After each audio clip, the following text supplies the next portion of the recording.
welcome and thank you again for joining us for this edition of the 2014 Campaign Roundtable Series. I'm politics reporter Rob Rizzuto, and we are here with the three candidates looking to represent the 1st Hampden-Hampshire State Senate District here in Massachusetts. Again, thank you very much for joining us today.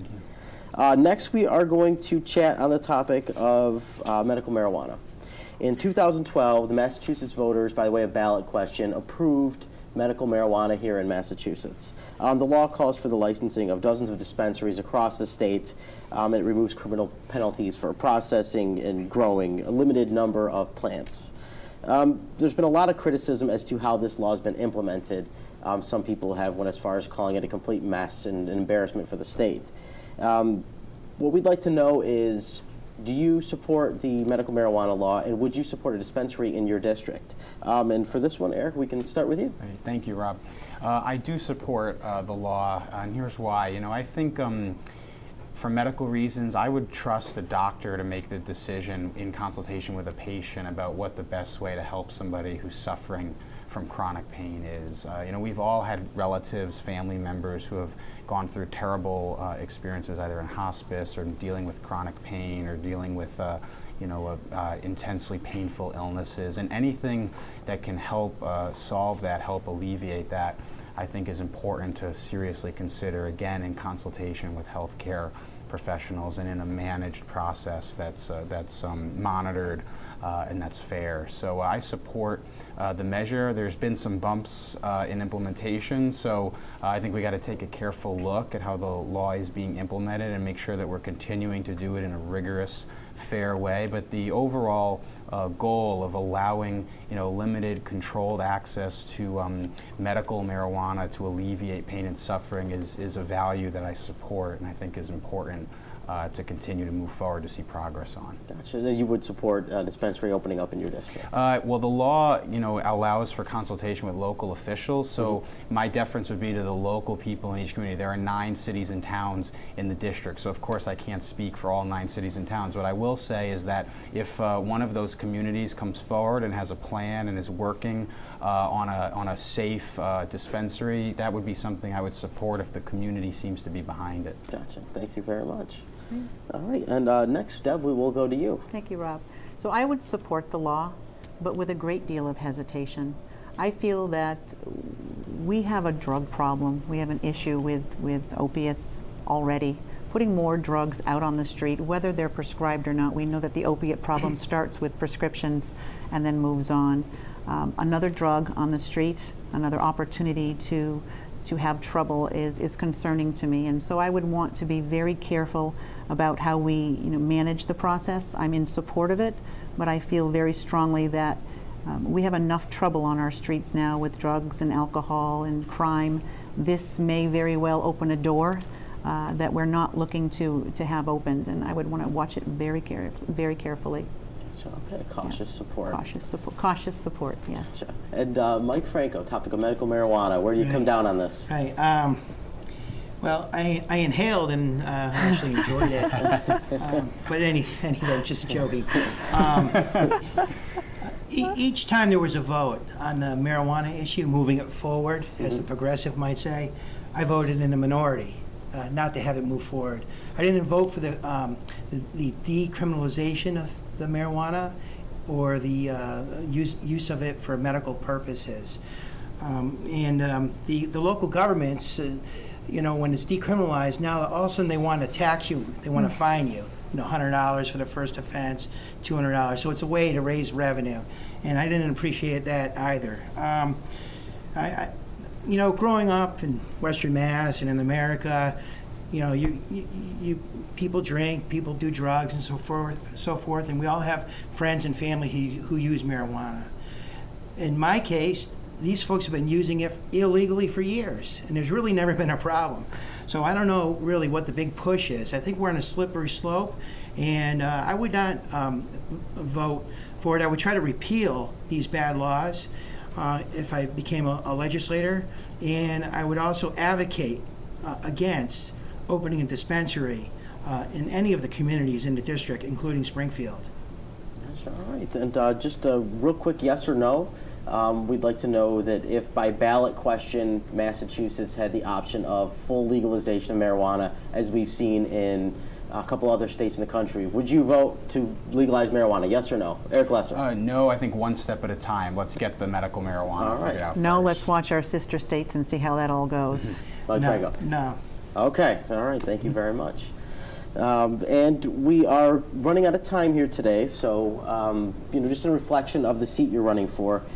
Gail Canderas is stepping down. She's served, representing this district for about 8 years now.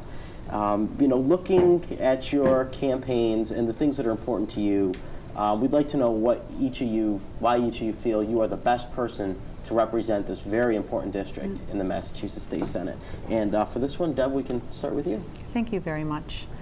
I believe I am best suited to be the senator for the 1st Hampden-Hampshire district because I have actually lived and worked here my entire life.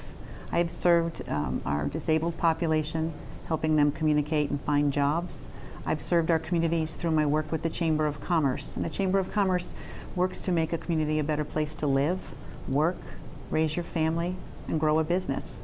And I've already been involved in all of those processes for many, many years. I have relationships with our legislators. I have relationships with the mayors and city councilors of all of the cities and towns. I've lived in many of the cities and towns in this district. I am well known and respected. I have a proven resume of accomplishment. I've served as selectman, housing authority board member, municipal board member in Chicopee. I've had 2 mortgages. I've raised my son. I have life and work experience that is essential to be successful in Boston. And I've lobbied in Boston on behalf of our communities to help our small businesses get beyond some of the regulation that we sometimes face in running a company. I've been to Boston. I know the hallways. I know the process. And I'm ready to get moving the day that I'm elected. Deb, thank you very much. Thank you so much. Eric Lesser, what makes you the best candidate to represent the 1st Hampden-Hampshire district in the state Senate? Thanks so much, Rob. I appreciate the opportunity to be here. If what we're looking for is somebody who's spent the most amount of time in the system, someone who's climbed every step and checked every box along the way, then I'm not your candidate.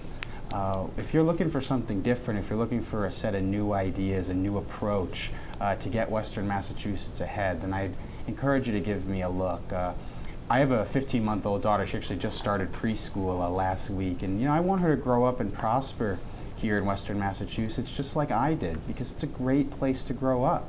It's a great place to raise a family. But we also know that promise, that opportunity to work your way into the middle class, to build a good life for your family, is slowly slipping away. It's getting harder and harder, and the reason for that is because we're not producing enough good jobs. We're not creating enough opportunity here in Western Mass, but we can change that. But it's only going to change if we bring in some new ideas, if we shake the system up a little bit, and that's what I'm proposing, a set of new ideas, high-speed rail, investing in high-tech manufacturing. We know that that's the secret sauce to success in our area. Investing in our job training programs, our educational institutions, taking on the heroin addiction epidemic. I was the first candidate to put out a comprehensive plan on that crisis. Embracing new public safety measures and having the backs of our local police officers. Those are the kinds of things we need to do to make sure Western Massachusetts gets the strong voice it needs, the strong voice it deserves. And that's why I'm running. And that's what I'm going to be focused on. Every single day when I take that drive over to the State House, I'm going to be focused on how we get Western Massachusetts the strong voice it needs. Eric, thank you very much. Mike Franco, what makes you the best candidate to represent this very important district? Thank you, Rob. I think I represent the folks of the district very well because I represent a silent majority of the district. I'm like the Joan Rivers of candidates because I say things that people think, but they won't say because of political correctness. Okay, so I think that's important to have that voice, and I think there is a silent majority there who is a majority and I can represent. From my background point of view, I have an MBA from the University of Texas. I have a degree in business from Westfield State College and also an associate's degree from STIC, Springfield Technical Community College. I was born and raised in Springfield and East Long Meadow. My parents, who were first generation Italian, Polish, and Swedish, moved us out into East Long Meadow because they felt it would be a better upbringing for us. Things were rough in the city. And so I was very fortunate. I had a great upbringing. I give my folks a lot of credit in what they did. Did they spank me? Yes, I think parents should spank their children. I think was it right all the time? Well, there were a few times where they probably shouldn't have, but still, I'm a lot better off today. So I'm also Air Force officer, retired, major, public affairs. I'm a journalist by trade in the Air Force. I was an executive officer, and I finished my tour of duty at Westover, but I also served at Barnes in Westfield and out west at a number of locations. So I've been given the opportunity, great opportunities by my parents, by the United States Air Force, and by the local community, accepting me as a candidate quite often so we can talk about views that represent the silent majority. And that's why I believe I'm uniquely qualified for this position. Councilor Mike, thank you very much. Yeah, thank you. Again, Independent Mike Franco, Yeah. Republican Debra Boronski, and Democrat Eric Lesser. Thank you all very much for joining us today. you. We really Thank you. appreciate it. Thank you for the opportunity. Oh, Thank certainly. you. We're happy to have everyone here, bring it straight to the viewers. That's what we're all about. So, and thank you to our panel of journalists, the Republicans Ron Chamelis and Jane Kaufman. Thank you. Thank you very much. And last and certainly not least, thank you to the viewers, to the readers, to the people watching this on television or online, reading the stories about it. Thank you for taking the time to learn more about the candidates running to represent you. It's a very, very big election year. There's a lot of different races going on at the same time, and it might be overwhelming for some folks if you're not politically attuned to things. But we encourage you, which is more important than who you vote for on November 4th, is that you take the time to go out and vote. You have real candidates with real choices. Do not take that for granted. Take the time on November 4th, head out there and check the box for whoever you believe in the most.